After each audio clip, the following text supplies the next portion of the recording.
In a power transformer, the core loss is 50 watts at 40 hertz. ठीक है, 100 watts and 60 hertz under the condition of same maximum flux density in both case. अब इसने कहा देखो, बहुत देर से मैं बता रहा हूँ, ये बहुत कई बार रिपीट हो चुका है. सेम फ्लक्स डेंसिटी मतलब सेम फ्लक्स डेंसिटी का V अपॉन F कॉन्स्टेंट, और जब V अपॉन F कॉन्स्टेंट तो मैक्सिमम फ्लक्स डेंसिटी का, और ये सेम, तो इसका मतलब ये क्या कह रहा है, फिक्स्ड है. और जब ये फिक्स्ड है, क्वेश्चन नंबर 28, और जब ये फिक्स्ड है तो इसका मतलब क्या हुआ, PE AD current loss F square, और जो हिस्ट्रेसिस लॉस है वो कितना होगा, F के प्रोपोर्शनल. ठीक है, चलो अब देखते हैं, एक क्वेश्चन करते हैं बड़ा बढ़िया सा. तो अब यहाँ से देख लो, PE proportional to F square, और यहाँ क्या, PE प्रोपोर्शनल टू F. ठीक है, अब PE प्रोपोर्शनल हटेगा तो एक कांस्टेंट आ जाएगा F स्क्वायर. ठीक है, PH प्रोपोर्शनल हटेगा तो क्या आ जाएगा, BF, एक कांस्टेंट आ जाएगा. ठीक है, अब मैं क्या बता रहा हूँ, आयरन लॉस क्या होता है, PE प्लस PH. ठीक है, PE plus PH, iron loss PE plus PH, तो कितना हो गया, यहाँ से वैल्यू रखेंगे AF स्क्वायर प्लस यहाँ से वैल्यू रखेंगे BF, F कॉमन ले लिया और इधर पहुँचा दूंगा तो क्या हो जाएगा, PI अपॉन F. चलो यहाँ लिख लेते हैं, PI upon F equal to AF plus B. ठीक है, सॉल्यूशन निकल गया, ये इक्वेशन नंबर A होगी. अब नेक्स्ट इसने क्या कहा, अब ये देखते हैं. इन ए पावर ट्रांसफार्मर कोर लॉस कितना दिया इसने, पहले कोर लॉस कितना दिया, 50 हर्ट्ज. कोर लॉस का मतलब क्या है, आयरन लॉस. तो ये क्या हो गया, ये कितना दे दिया, पहले 50.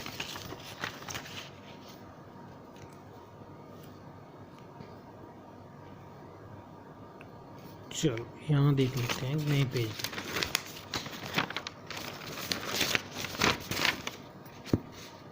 शुरू से देख लेते हैं एक बार, बड़ा अच्छा क्वेश्चन है.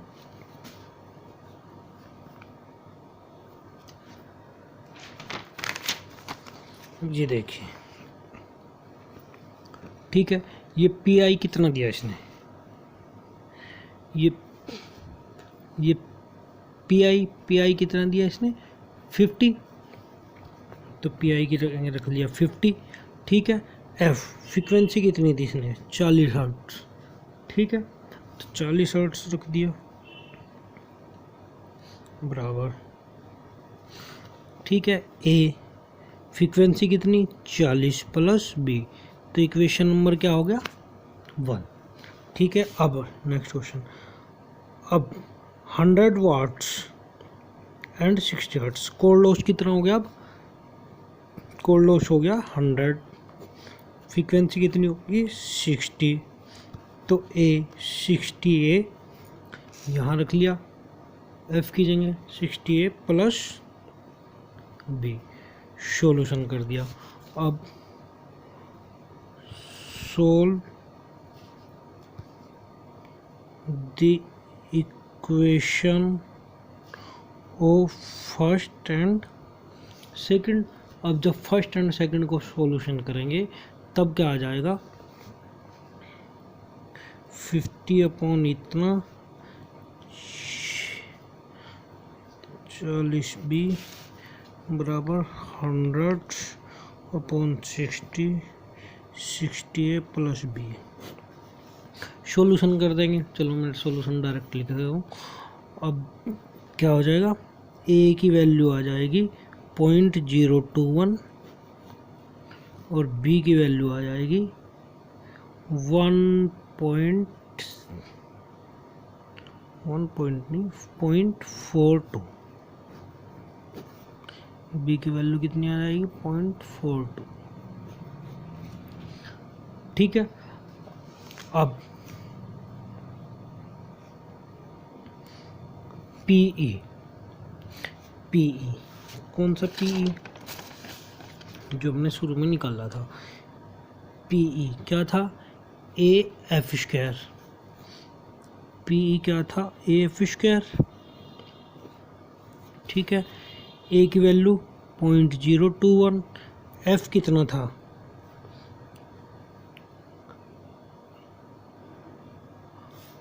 हाँ 50। पहले वाले में तो 50 था ना, ये देखिए ये आयरन लॉस।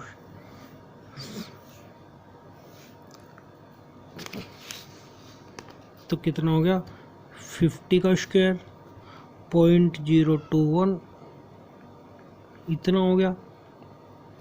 तो जब इसे सॉल्यूशन करेंगे तो इसका सॉल्यूशन होकर आ जाएगा 72 वाट्स पी।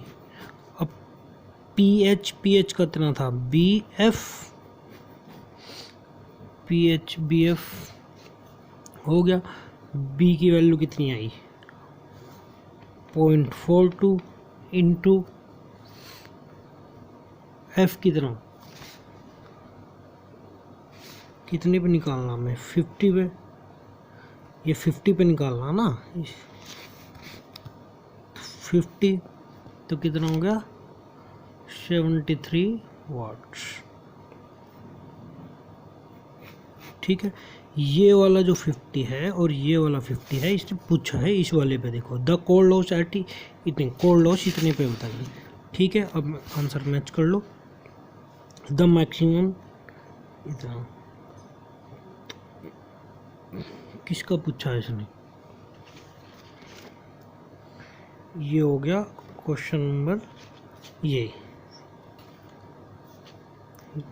28 का आ गया बी 73, ये रहा 73। ठीक है। ओके नेक्स्ट क्वेश्चन बड़ा अच्छा क्वेश्चन, सेम क्वेश्चन।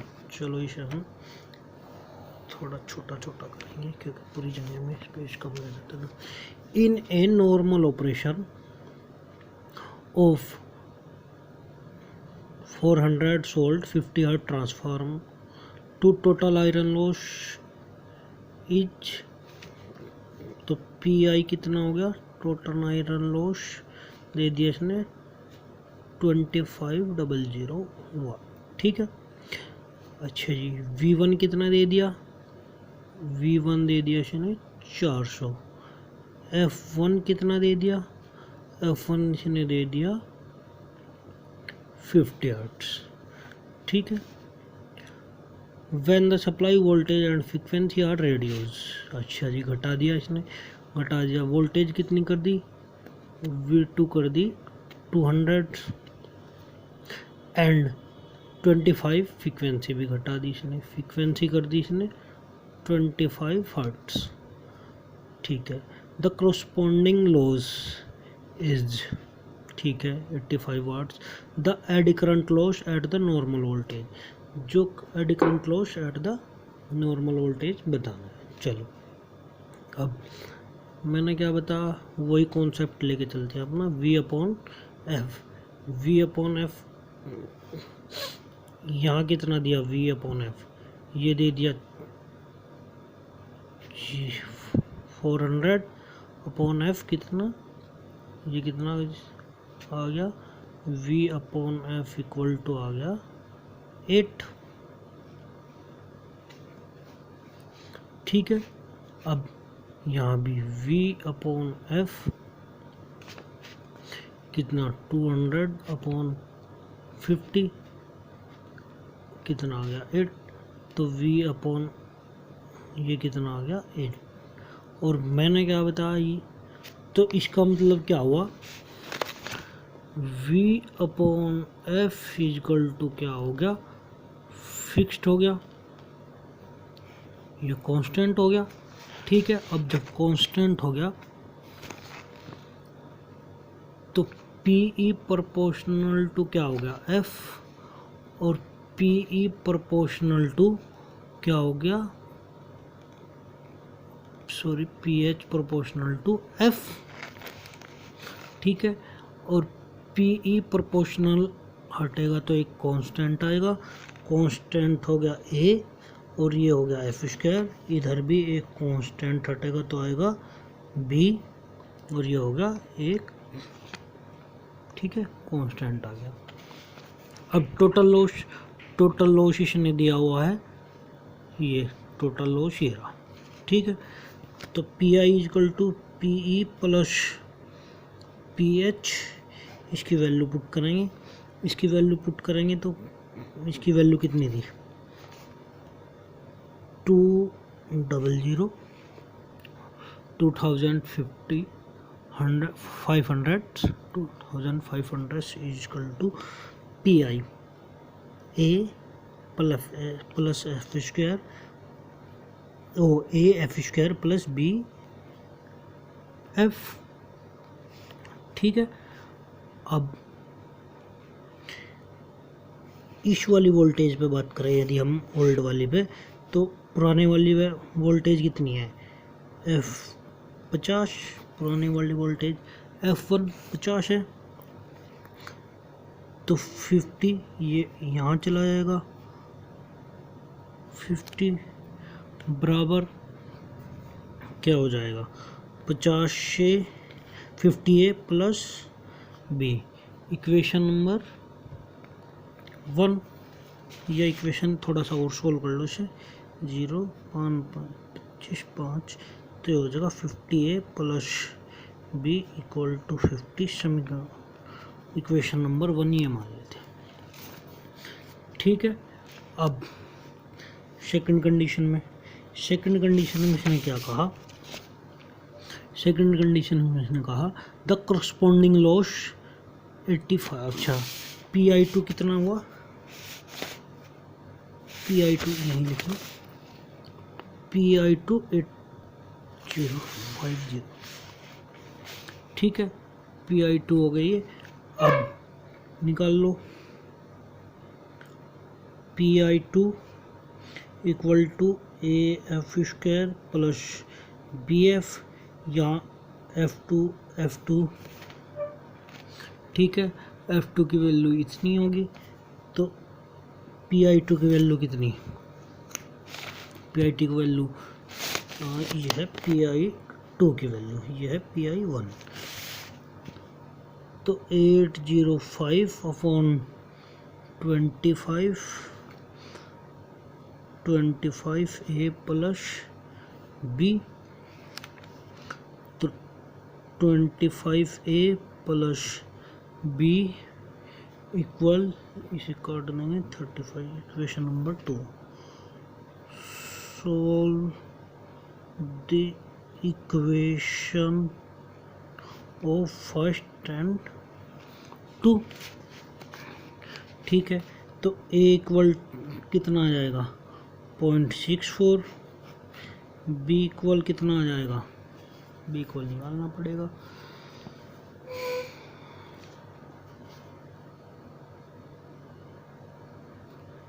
पूछा गया है इसमें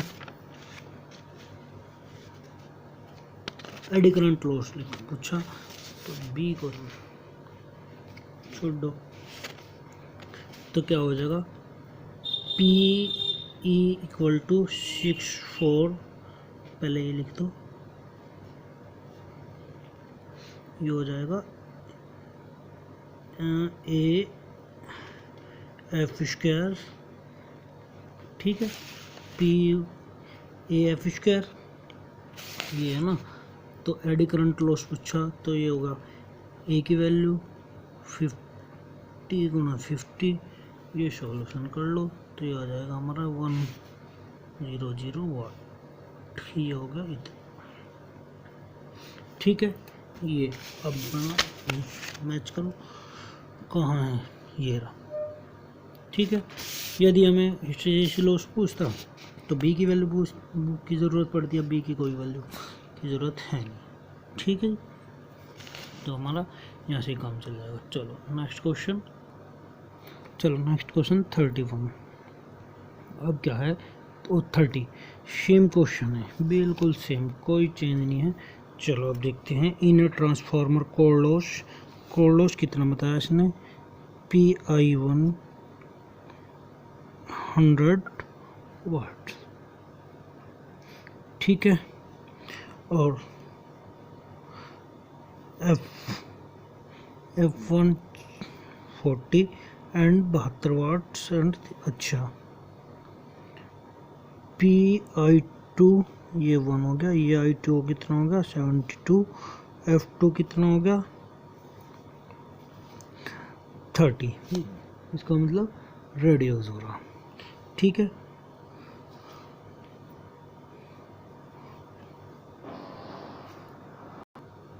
ठीक है, चलो अब छोटा सा सॉल्यूशन करके चलते हैं। क्या है, PI equal to PE plus PH, और PE जब ये दोनों फिक्स्ड होते हैं तब क्या होता है, तब मैंने बताया PE proportional to F square और PE प्रोपोर्शनल टू F, और यहाँ प्रोपोर्शनल हटाएंगे तो AF स्क्वायर आ जाएगा, और यहाँ प्रोपोर्शनल हटाएंगे तो क्या हो जाएगा, ये आ जाएगा constant, A and B is constant. ठीक है, और आयरन लॉस क्या होगा, AF square plus BF, common ले लेंगे F, तो PI upon F AF square plus B। ठीक है, अब यहाँ से वैल्यू रखेंगे, PI1 पहले इधर I1 की रखेंगे, PI1 का कितना होगा 100, फ्रीक्वेंसी कितनी होगी ये 40, A ओ या ये बचेगा 40 A प्लस B। ठीक है, ये आ गया, तो अब कितना बचेगा 40A plus B equal to 2.5, equation number 1, question number 30। अब सेकंड टर्म्स में PI2 कितना हो गया 72 अपॉन 30 बराबर 30A प्लस B। ठीक है, अब इसे थोड़ा सॉल्यूशन करेंगे, तो 30A प्लस B 2.4, समीकरण नंबर 2। अब 1 एंड 2 सोल्व, 1 एंड 2 सोल्व करेंगे, 1 एंड 2 सोल्व करेंगे तो 1 मिनट में कैलकुलेटर से कर लेता हूँ।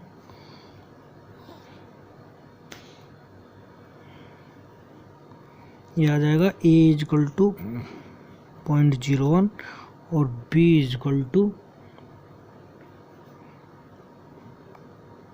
2.1।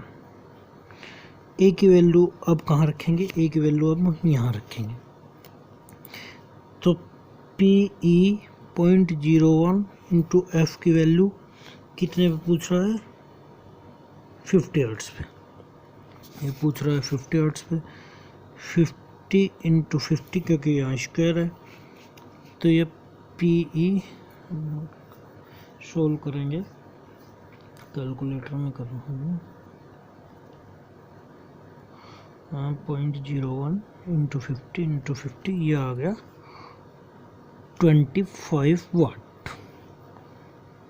ठीक है, अभी यदि हमें pH निकालना तो क्या हो जाएगा, pH की वैल्यू यहाँ देखेंगे, PF ठीक है ना। बी की वैल्यू रख दो यहाँ से 2.1 इंटू एफ कितने पे बचा, ये पूछ रखा है इसने 50 हर्ट्ज पे। ठीक है, पी एच तो 1 मिनट कैलकुलेटर में सोल्व कर दूँगा। 2.5 इंटू 50 ये आ जाएगा 105 वाट।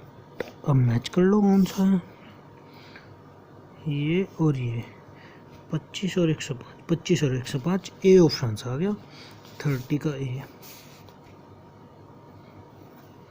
ठीक है, राइट ऑप्शन। चलो नेक्स्ट क्वेश्चन, चलो next question 31। For a single phase two winding transformer, the supply frequency and voltage are both increased by 10%. Okay, the percentage change in the hysteresis loss and eddy current loss respectively. अच्छा, तो इसने क्या पूछा है, percentage में comparison पूछा है। ठीक है, तो V अपॉन एफ क्या कर रखा है इसने, single phase two winding supply two winding transformer the supply frequency end voltage both increase 10%।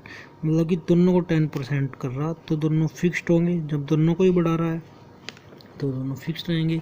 तो सपोज है जब कंपेयर परसेंटेज में कंपेरिजन करवा रहा है, अब कंपेरिजन कैसे होगा, तो पी एच जो हिस्टेरेसिस लॉस है, सपोज दैट हमने मान लिया 1, और जो एडी करंट लॉस है वो भी कितना होगा, जब फिक्स्ड हैं दोनों तो कितना होगा 1। ठीक है, अब P H two upon P H one equal F two upon F one. कहाँ से हुआ है, वही अपना पुराना रूल, क्या P E proportional to F square और P H proportional to F. ठीक है, तो ये हो गया इसके। अब यहाँ से वैल्यू रखेंगे P H to P H one F two upon F one. ठीक है, अब पहले क्या थी,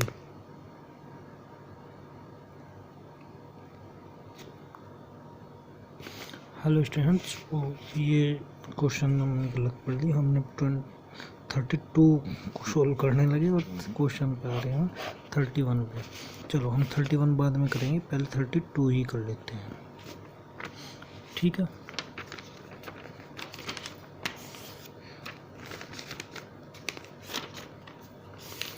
चलो the hysteresis and AD current loss of one single phase transformer working कितना, वो वही है कि V अपॉन एफ कितना है, P H and P E respectively. ठीक है, the percentage decrease in this loss when operated in 160 volt and इतना सप्लाई लोड भी रेस्पेक्टिवली। ओके, चलो देखते हैं V अपॉन एफ क्या है, फिक्स्ड है। क्या पूछ रहा, ये कह रहा है कि हमें परसेंटेज निकालना। ठीक है, कंपैरिजन करना, कंपेयर करना, तो पी एच वन क्या हो गया 1 हो गया, पी ई बराबर क्या होगा ये, तो P H two upon P H one, P H two upon P H one. Same वही थिंकिंग, जब ये फिक्स है तो ये फ्रीक्वेंसी के पी एच टू अपॉन ये पी एच वन। ठीक है, और वैल्यू रख देंगे पी एच टू बराबर P H one upon P F two upon F one. अरे समझ रहे हैं ना, जब V अपॉन एफ फिक्स्ड है तो P E proportional to F square और P H proportional to F. ये तो यार बहुत बार बोल चुका हूँ। ठीक है, और पी एच वन की वैल्यू कितनी है 1, एफ टू की वैल्यू कितनी है, ये दी है हमने, ये एफ टू। ठीक है, 1 कितना है 50। ठीक है, सोल्व करेंगे तो आ जाएगा, सोल्व करने के बाद आ जाएगा ये 0.8। ठीक है, अब पी ई टू की वैल्यू निकाल लो, पी ई टू की वैल्यू क्या हो जाएगी, P E to upon P A one, F2 ये स्क्वायर हो गया, यहाँ स्क्वायर है ना इसका, तो F1 का स्क्वायर हो गया। तो PE2 बराबर F2 कितना था, F2 कितना है, तो ये और ये हो गया इसका स्क्वायर अपॉन इसका स्क्वायर। चलो मैं यहाँ लिख देता हूँ, F1 कितना है 50 हर्ट्ज, F2 कितना है 40 हर्ट्ज, ये दे रखा है ना बाद में। चलो अब इसे सोल्व करेंगे, PE2 बराबर सोल्व करेंगे, मैं डायरेक्ट कैलकुलेटर से सोल्व करके लिख रहा हूँ 0.62। ठीक है, अब परसेंटेज ऑफ हिस्टेरेसिस लॉस क्या हो जाएगा, पहले कितनी थी 1, नई कितनी आई ये ओल्ड, तो परसेंटेज है तो 100 से मल्टीप्लाई कितना हो गया 20%।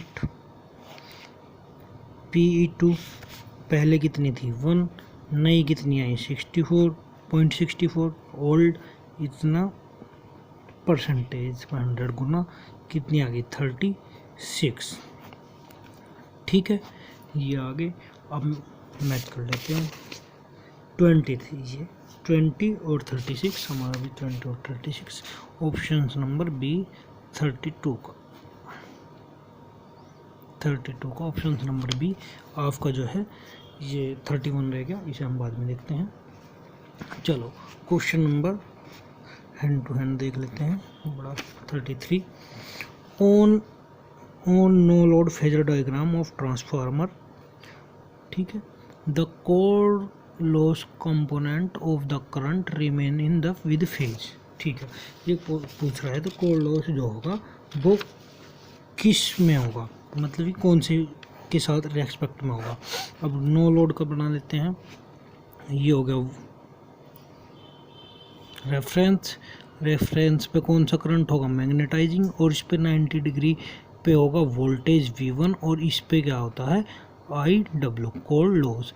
और ये यदि नो लोड पे बनाएंगे तो ये कौन सा हो जाएगा I0, और ये क्या होगा यहाँ लोड। ठीक है, अब फ्लक्स कितना होगा, लगभग नो लोड पे फ्लक्स होता है 75% to 90%। ठीक है, और नो लोड पे, ये क्वेश्चन इम्पोर्टेंट है, याद रखने वाली बात है, नो लोड पे पावर फैक्टर जो होगा वो होगा 0.02%, 3%, 0.02, 0.32, 0.04% etc। ठीक है, अब लोड, ये क्या था नो लोड का फेजर डायग्राम, ये नो लोड का फेजर डायग्राम हम देखते हैं। तो ये क्या होगा, ये क्या कह रहा कि नो लोड फेजर डायग्राम, ये हो गया नो लोड, ध्यान रख लो, on no load phasor diagram, ये हो गया नो लोड का phasor diagram of transformer. The core loss component, core loss क्या है IW, किसके सापेक्ष में है वोल्टेज सप्लाई के, प्रारंभिक वोल्टेज सप्लाई के, तो इसका ऑप्शन क्या हो गया बी। ठीक है, वोल्टेज ये रहा ना वोल्टेज सप्लाई के सापेक्ष में। ठीक है, अब क्वेश्चन नंबर नेक्स्ट क्वेश्चन,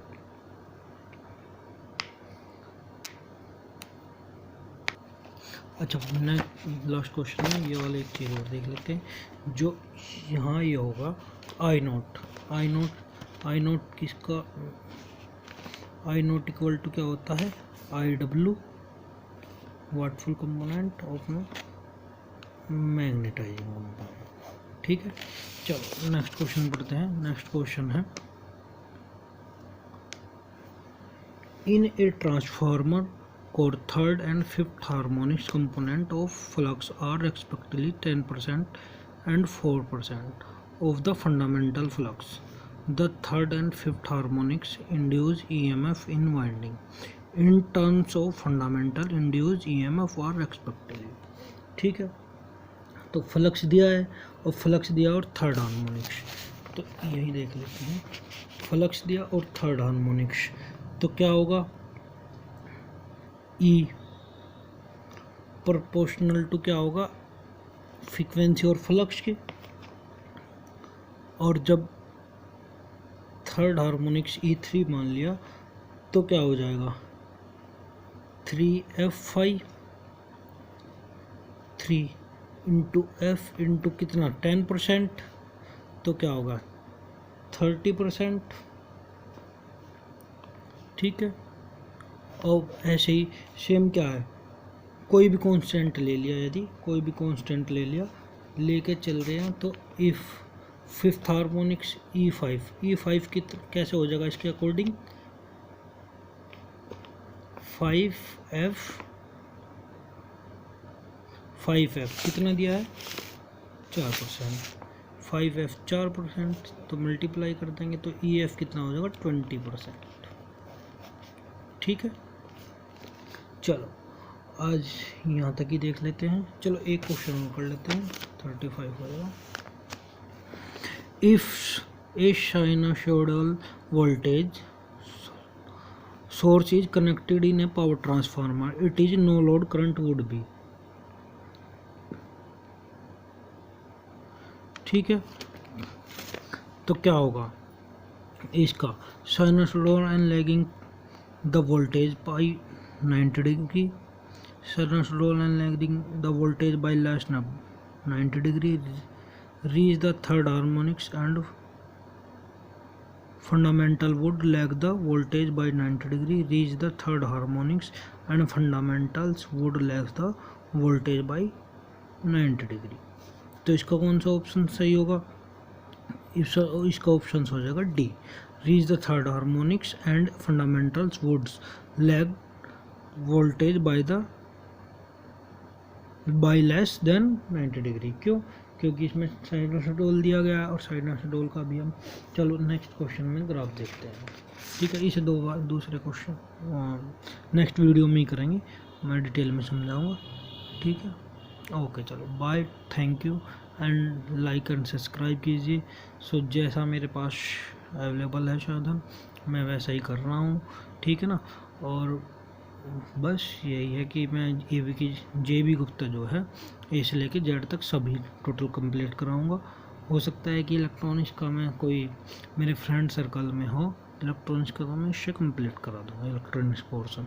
ठीक है, okay, thank you, take care, bye.